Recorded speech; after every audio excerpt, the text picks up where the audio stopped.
This son of a Kentucky painter took up boxing after neighborhood bullies stole his bicycle.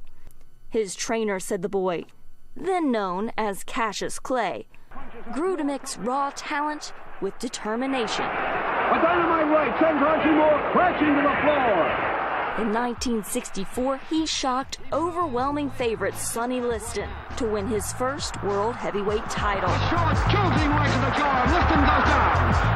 Washington Post newspaper sports columnist Mike Wise says the confident boxing great continued to dominate, fighting with both his fists.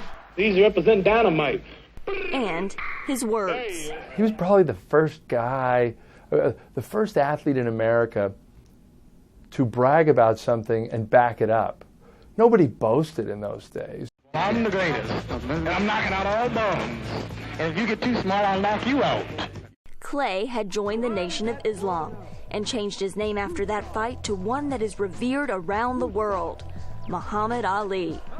3 years later, he was vilified for refusing the U.S. Army draft, based on his religious beliefs and his opposition to the Vietnam War.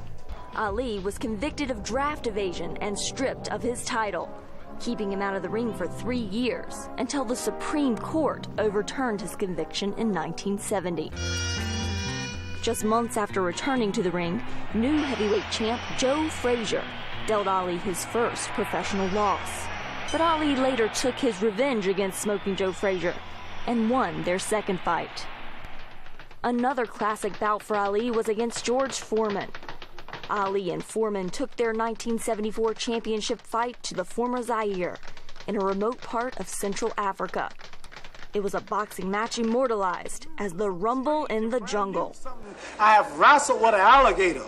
I have tussled with a whale. I done handcuffed lightning, throw thunder in jail. Bad, ain't it? Only last week, I murdered a rock, injured a stone, hospitalized a brick. I'm so mean I make medicine sick. Bad, fast. And for him to employ what people think still to this day is one of the most amazing strategies, act like you're tired, let the big guy punch himself out, and then all of a sudden galvanize yourself and find a way to knock him out in the 8th round. Well, that was still probably the most triumphant moment in boxing history. The great man has done it. Ali then met Frazier in their third and final clash. It was late 1975 in the Philippines, dubbed the Thrilla in Manila. Ali endured 14 brutal rounds and emerged victorious. The boxing legend's later years were plagued by Parkinson's disease, which he was diagnosed with in 1984. He could no longer float like a butterfly or sting like a bee, but his generosity and passion for humanity continued to inspire people around the world. Muhammad Ali was beloved.